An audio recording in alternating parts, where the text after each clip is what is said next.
warahmatullahi wabarakatuh. Kami dari kelompok 9 yang beranggotakan Nur Alfi Wahyu Abdullah Putri, Muklis Gusti Afandi, dan Intan Nurjana.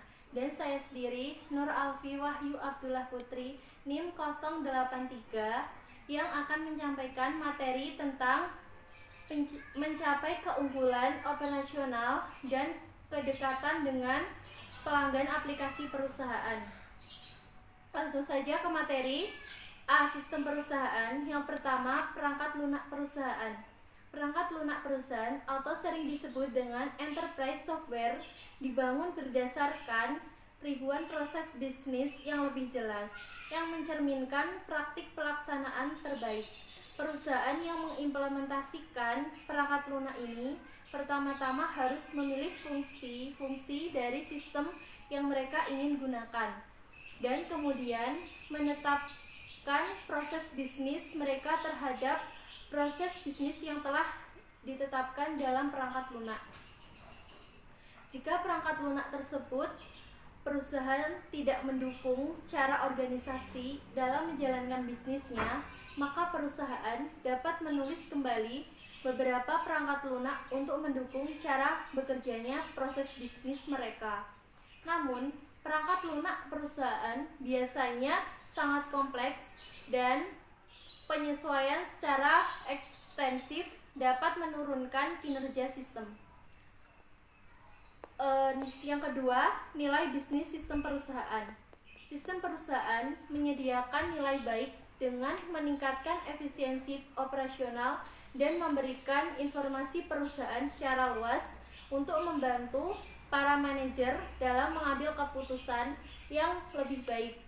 Perusahaan besar dengan banyak unit operasional di lokasi-lokasi yang berbeda telah menggunakan sistem perusahaan untuk menegakkan praktik pelaksanaan standar dan data sehingga setiap orang dapat menjalankan bisnis dengan cara yang sama di seluruh dunia.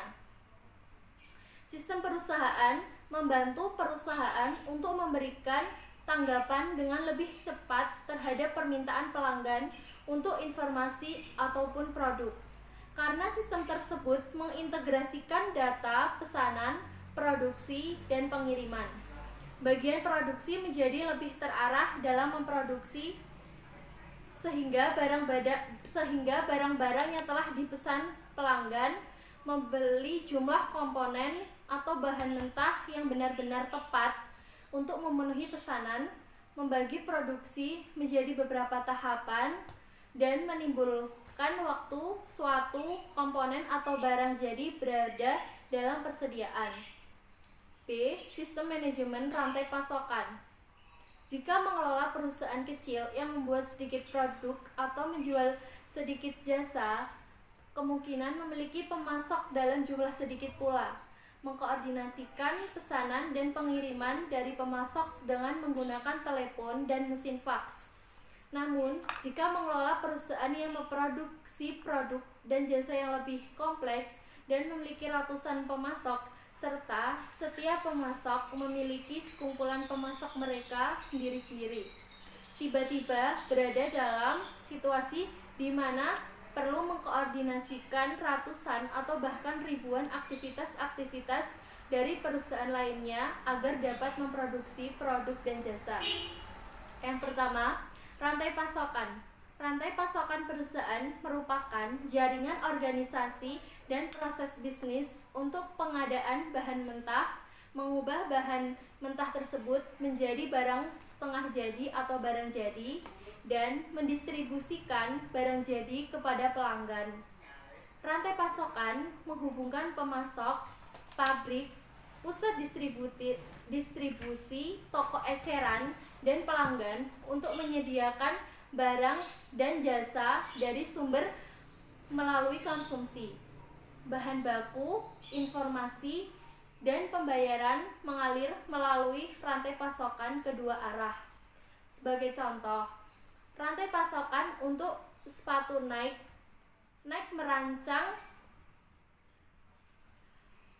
merancang, memasarkan, dan menjual sepatu, kaos kaki, pakaian olahraga, dan aksesoris di seluruh dunia.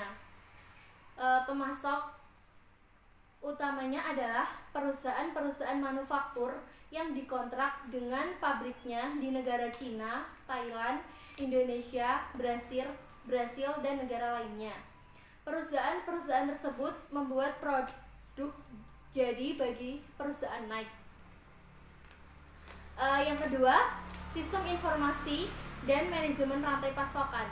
Berbagai inefisiensi dalam rantai pasokan seperti kurangnya suku cadang, penggunaan kapasitas pabrik yang rendah, persediaan barang jadi yang berlebihan, atau biaya transportasi yang tinggi disebabkan oleh informasi yang tidak akurat atau tidak tepat waktu. Pada rantai pasokan, beberapa ketidakpastian muncul karena berbagai kejadian tidak dapat diramalkan, permintaan produk yang tidak pasti, pengiriman yang terlambat dari pemasok, kecacatan suku cadang atau bahan mentah, atau gangguan dalam proses produksi. Salah satu masalah yang sering muncul dalam manajemen rantai pasokan adalah efek bullwhip, di mana informasi mengenai permintaan suatu produk menyimpang dari biasanya ketika melewati satu entitas ke entitas selanjutnya di sepanjang rantai pasokan. Sedikit kenaikan dalam permintaan untuk suatu barang akan memberikan akibat yang berbeda-beda di antara anggota pada rantai pasokan, distributor, produsen, pemasok sekunder, yaitu pemasok dari pemasok, dan pemasok tersier, yaitu pemasok dari pemasoknya pemasok.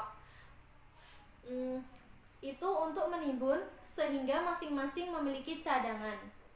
Efek bullwhip dapat dikurangi dengan mengurangi ketidakpastian mengenai permintaan dan penawaran ketika seluruh anggota rantai pasokan memiliki informasi yang akurat dan terkini. Yang ketiga, perangkat lunak manajemen rantai pasokan. Perangkat lunak rantai pasokan diklasifikasikan menjadi perangkat lunak untuk membantu bisnis dalam merencanakan rantai pasokannya, yaitu perencanaan rantai pasokan, serta perangkat lunak untuk membantu bisnis dalam menjalankan langkah-langkah rantai pasokan atau pelaksanaan rantai pasokan. Sistem perencanaan rantai pasokan meningkatkan perusahaan untuk membuat model mengenai rantai pasokannya yang telah ada, menghasilkan peramalan permintaan produk, dan mengembangkan pengadaan optimal dan rencana manufaktur. Fungsi dari perencanaan rantai pasokan yaitu perencanaan permintaan yang menentukan berapa banyak produk yang diperlukan oleh perusahaan untuk memenuhi semua permintaan pelanggannya. Sistem pelaksanaan rantai pasokan mengelola aliran produk melalui pusat-pusat distribusi dan gudang untuk memastikan bahwa produk tersebut dikirimkan ke lokasi yang tepat dengan cara yang efisien. Sistem tersebut melacak status fisik barang, pengelolaan bahan mentah, operasi gudang, dan transportasi, serta informasi keuangan yang melibatkan semua pihak. Yang keempat yaitu rantai pasokan global dan internet. Manajer menggunakan antarmuka web untuk memasuki sistem pemasok untuk menentukan apakah persediaan dan kemampuan produksi dapat sesuai dengan permintaan produk perusahaan. Para mitra bisnis menggunakan alat manajemen rantai pasokan berbasis web untuk bekerja sama membuat peramalan secara online. Perwakilan penjualan akan mengakses jadwal produksi pemasok dan informasi logistik untuk memonitor status pesanan pelanggan. Yang kelima yaitu nilai bisnis sistem manajemen rantai pasokan. Dengan mengimplementasikan jaringan dan sistem manajemen rantai pasokan terintegrasi, perusahaan dapat menyeimbangkan penawaran terhadap permintaan, mengurangi tingkat persediaan, meningkatkan layanan pengiriman, mempercepat waktu untuk memasarkan produk, dan memanfaatkan aset secara lebih efektif. Selanjutnya, biaya total rantai pasokan mempresentasikan mayoritas dari biaya operasional bagi banyak bisnis dan dalam beberapa industri yang mendekati 75% dari total anggaran operasional. Sebagai tambahan untuk mengurangi biaya, sistem manajemen rantai pasokan dapat membantu meningkatkan penjualan. Jika produk tidak tersedia ketika seorang pelanggan menginginkannya, pelanggan akan mencoba untuk membeli dari yang lain. Pengendalian yang lebih tepat mengenai rantai pasokan meningkatkan kemampuan perusahaan untuk memiliki produk yang tidak tersedia bagi pelanggan yang akan membeli pada waktu yang tepat. Dek,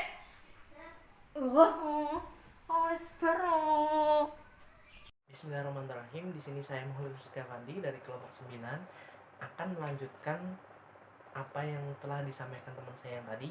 Di sini saya akan menjelaskan tentang sistem manajemen hubungan pelanggan. Sistem manajemen hubungan pelanggan atau disebut Customer Relationship Management atau yang disingkat dengan CRM merupakan sistem yang mengambil dan mengintegrasikan data pelanggan dari seluruh organisasi. Nah, serta mengonsolidasikan, menganalisis lalu mendistribusikan hasilnya kepada berbagai sistem dan titik sentuh pelanggan di seluruh perusahaan. Nah, titik sentuh ini yang merupakan touch point atau yang dikenal sebagai titik kontak adalah metode interaksi dengan pelanggan seperti telepon, surel, layanan pelanggan, dan lain-lain. Nah, di sini yang kedua saya akan menjelaskan tentang perangkat lunak manajemen hubungan pelanggan. Perangkat lunak hubungan pelanggan atau sistem CRM yang lebih komprehensif membuat modul untuk manajemen hubungan mitra atau Partner Relationship Management atau PRM dan manajemen hubungan karyawan atau Employee Relationship Management yang disebut juga ERM.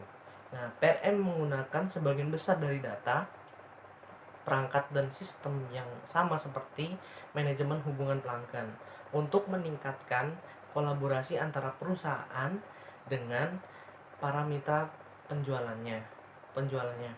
Nah, untuk perangkat lunak RM sendiri atau Employee Relation Management di sini seperti menentukan tujuan manajemen kinerja karyawan, kompensasi berdasarkan kinerja dan relasi dan pelatihan karyawan. Jadi di sini itu lebih berkaitan masalahnya dengan karyawan.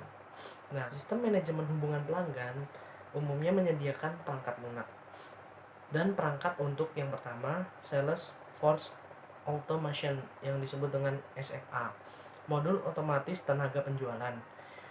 Dalam sistem CRM membantu staf penjualan dalam meningkatkan produktivitas mereka dengan menitik beratkan usaha penjualan dan memberikan pelayanan. Nah, yang kedua adalah layanan pelanggan.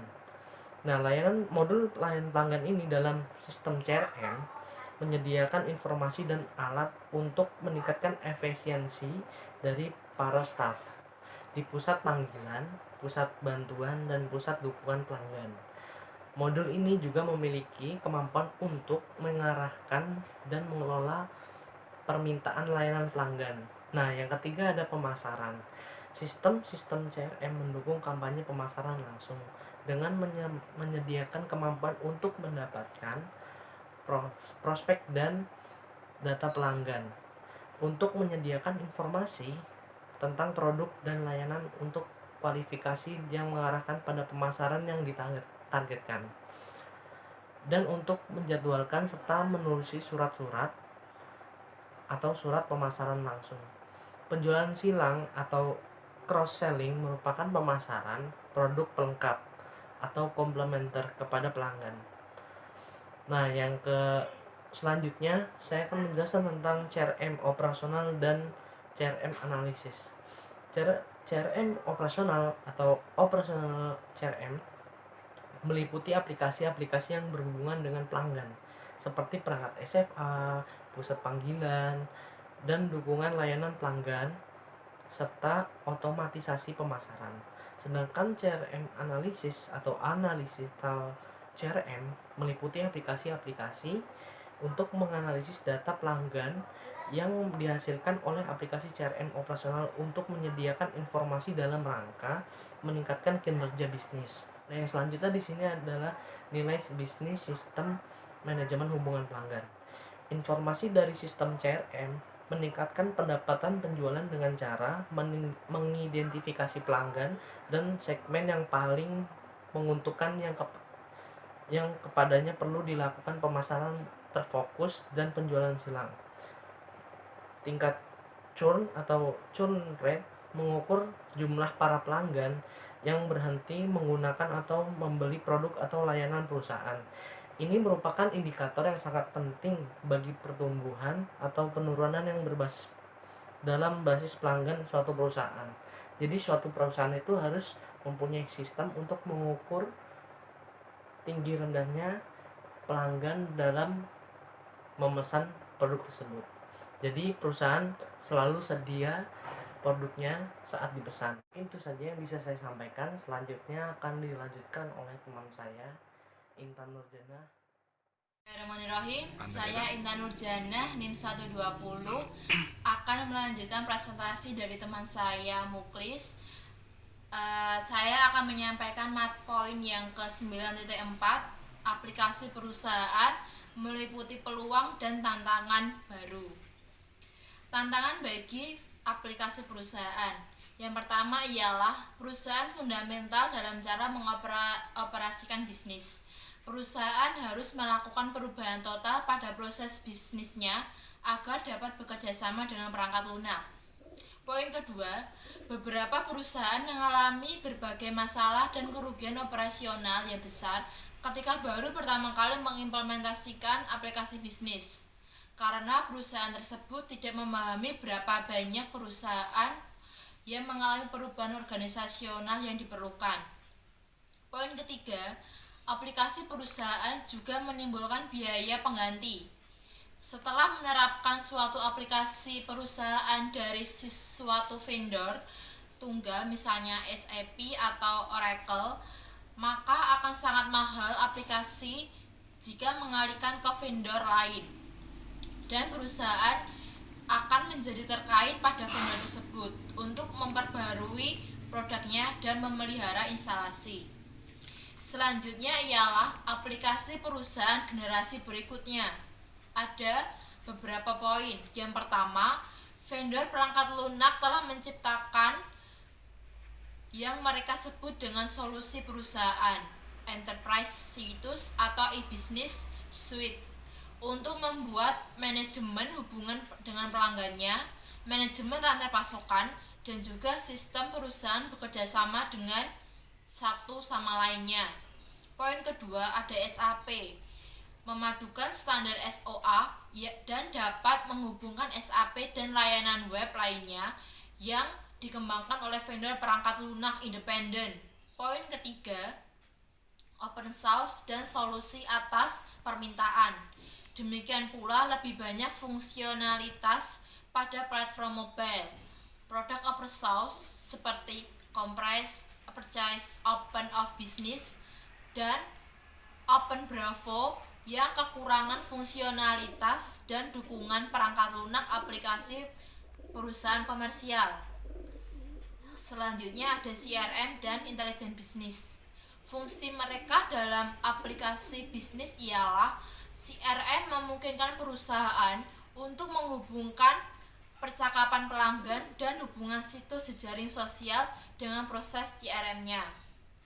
Vendor CRM terkemuka sekarang telah menawarkan perangkat untuk menautkan data ke jejaring sosial ke perangkat CRM-nya. Yang berikutnya ada Intelligent Business. Intelligent Business membantu manajer dalam memperoleh lebih banyak informasi yang bermanfaat dari berbagai sumber data yang dihasilkan oleh sistem-sistem, meliputi pelaporan yang fleksibel, analisis khusus, dashboard interaktif, analisis skenario, dan visualisasi data. Cukup sekian presentasi dari saya.